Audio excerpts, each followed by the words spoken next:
दोस्तों, योगी की टेबल पर उन गद्दारों की फाइल पहुंच चुकी है जिन्होंने राम मंदिर का खजाना लूटा था। और अब उत्तर प्रदेश में योगी ऐसा एक्शन लेंगे कि उनकी 7 पीढ़ियां भी याद रखेंगी। योगी को जब जब गुस्सा दिलाया गया तब तब वो व्यक्ति वर्तमान से भूत में समा गया और उसका भविष्य भी बर्बाद हो गया। इस बार तो बात राम मंदिर की थी। योगी भला कैसे खामोश रह सकते थे। योगी आदित्यनाथ ने फौरन अपने 3 जाबाज सिंघम को मैदान में उतार दिया। अब तक 16 से ज्यादा लोगों से पूछताछ हो रही है। एसआईटी का गठन फौरन किया गया, लेकिन कुछ लोग इसमें सियासत करने कूद पड़े।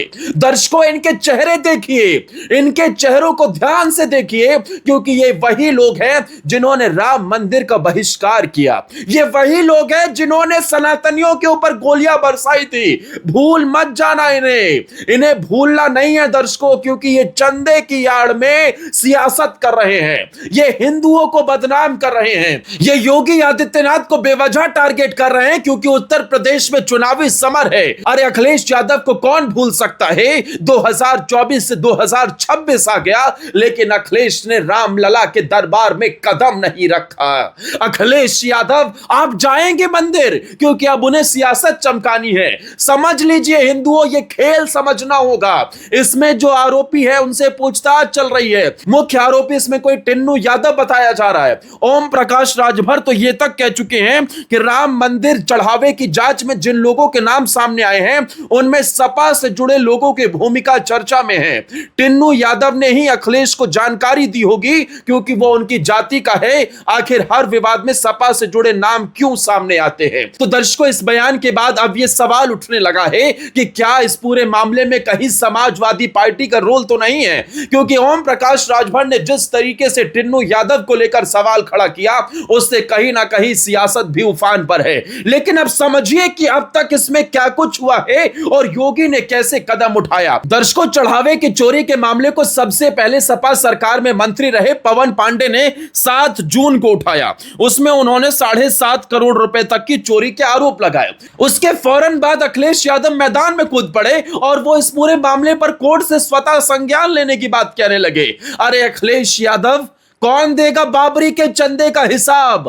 अरे अखिलेश यादव, कौन देगा सनातनियों पर गोली चलवाने का हिसाब। अरे अखिलेश यादव, कौन देगा उस बात का हिसाब कि 2024 से 26 हो गया और रामलला के दरबार में आप हाजिरी लगाने तक नहीं पहुंचे, क्योंकि आपको सियासत चमकानी थी। क्योंकि 500 सालों का सपना करोड़ों सनातनियों ने और योगी आदित्यनाथ ने पूरा किया, और इसी बात को लेकर आपने वहां कदम तक नहीं रखा। अखिलेश यादव, आपकी सियासत बेनकाब हो चुकी है, शीशे की तरह साफ हो चुकी है कि इस चढ़ावे के मुद्दे को लेकर भी आप किस तरीके से इलेक्शन को टारगेट कर रहे हैं। लेकिन योगी जी के लिए यह आस्था का विषय था, करोड़ों सनातनियों का विषय था। योगी जी के लिए यह रामलला का विषय था। योगी जी के लिए उस लड़ाई का विषय था जिसे 500 सालों के बाद उन्होंने अपने शासनकाल के दौरान करोड़ों राम भक्तों को बड़ा तोहफा दिया। और इसीलिए योगी ने कहा कि समझौता तो नहीं होगा। जैसे ही खबर मिली, 3 जाबाज सिंघम को मैदान में उतार दिया।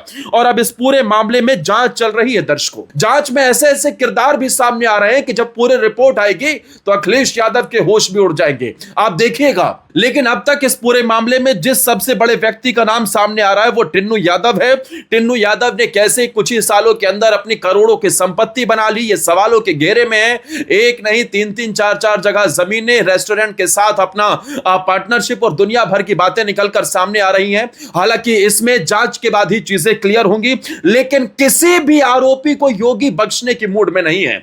खबरें यह हैं कि जितनी भी जांच चल रही है, एसआईटी की सारी रिपोर्ट योगी जी की टेबल पर पहुंच रही। योगी आदित्यनाथ खुद इस पूरे मामले पर एक अपडेट ले रहे, और इसी को देखते हुए योगी आदित्यनाथ रामलला के दर्शन करने के लिए भी जाने वाले हैं। साथ ही इस मौके पर वो इस पूरे मामले की जांच को लेकर भी बातचीत करते नजर आएंगे। लेकिन दर्शकों, दर्शकों, इस बात को समझना होगा कि कुछ लोग राम मंदिर के चढ़ावे के नाम पर अपनी कोरी सियासत चमका रहे हैं, उनसे आपको बचकर रहना होगा। खबर ऐसी है कि अयोध्या राम मंदिर में काशी विश्वनाथ की तरह सीईओ की नियुक्ति हो सकती है। सरकार वित्तीय पारदर्शिता और जवाबदेही मजबूत करने के लिए कदम उठा सकती है, यानी कि अब वहां पर भी सीईओ की नियुक्ति होगी जो कि एक आईएएस ऑफिसर होंगे और उनकी ही देखरेख में पूरी तरीके से वहां कामकाज होगा।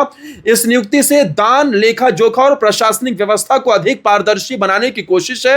अंतिम फैसला लेने से पहले सरकार और ट्रस्ट स्तर पर मंथन किया जा रहा है। इसके साथ ही दर्शकों, इस पूरे मामले पर मंदिर ट्रस्ट के सदस्य अनिल मिश्रा से भी एसआईटी पूछताछ कर रही है। राम मंदिर के चढ़ावा चोरी के मामले पर गाजियाबाद में डिप्टी सीएम ब्रजेश पाठक ने सीधे तौर पर निशाना साधा। कहा कि सरकार ने एसआईटी का गठन किया, जांच रिपोर्ट तक इंतजार करना चाहिए। सपा प्रमुख अखिलेश पर तंज कसते हुए उन्होंने कहा कि अखिलेश यादव बताएं, बाबरी मस्जिद को बनाने में जो चंदा इकट्ठा हुआ वो कहां गया? ये तुष्टीकरण की राजनीति करते हैं, रामलला मंदिर पर तरह तरह के सवाल लगाते हैं। हमारी सरकार और पार्टी भ्रष्टाचार से कोई समझौता नहीं करेगी। दर्शकों, इस पूरे मामले पर एक एक जांच हो रही है। खबर ऐसी है कि अब तक 2 करोड़ से ज्यादा रुपए की रिकवरी हो चुकी है।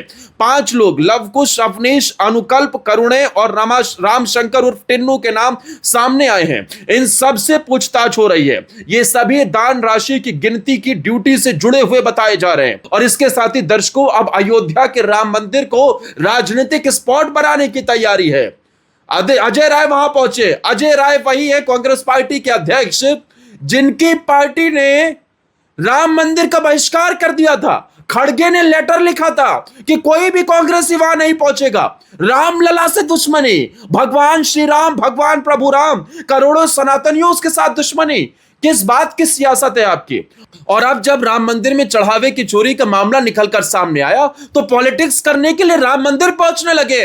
वाह रे गजब की सियासत! एक वक्त पर राम के नाम पर बैर और दूसरे वक्त पर राम के नाम पर सियासत जोरदार। यही इनका असली चेहरा है जो अब बेनकाब होने लगा है। अब आप कुछ ही दिनों में देखिएगा, बहुत देर नहीं होगी, अखिलेश यादव भी पहुंचेंगे अब राम मंदिर दर्शन करने के लिए। वो इसलिए नहीं कि उन्हें रामलला से प्रेम है। ये वही अखिलेश यादव है जो 2017 में इंटरव्यू में बोला करते थे कि हां, भगवान में विश्वास है लेकिन हम पूजा पाठ नहीं करते हैं। ये वही अखिलेश यादव है जिनके पिता श्री मुलायम सिंह यादव ने राम सेवकों के ऊपर गोलियां चलवाई थी और इसे डंके की चोट पर सीना चौड़ा करके मुसलमानों के सामने कहा था, हमने आपके लिए कार सेवकों के ऊपर गोलियां चलवाई और जरूरत पड़ती तो 10, 20, 50 नहीं और जाने जाती तो फर्क नहीं पड़ता। ये इनकी सियासत है दर्शकों। दूसरी तरफ योगी आदित्यनाथ ने एसआईटी का गठन कर दिया है, जांच चल रही है, एक एक आरोपी से पूछताछ हो रही है। अब तक 16 से ज्यादा लोगों से पूछताछ हो चुकी है। इस पूरे मामले में अब सीईओ की नियुक्ति की बात भी कही जा रही है। चंदे में 2 करोड़ से ज्यादा की रिकवरी भी हो चुकी है। साथ ही जिन लोगों ने ये कहीं भी 1 रुपए का भी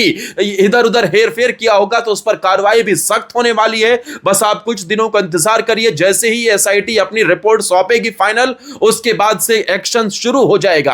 अब इस पूरे मामले पर आपकी क्या राय है कमेंट सेक्शन में जरूर बताइएगा और इस वीडियो को ज्यादा से ज्यादा शेयर करते हुए हमारे चैनल को फॉलो और सब्सक्राइब भी कर ले। जय श्री राम।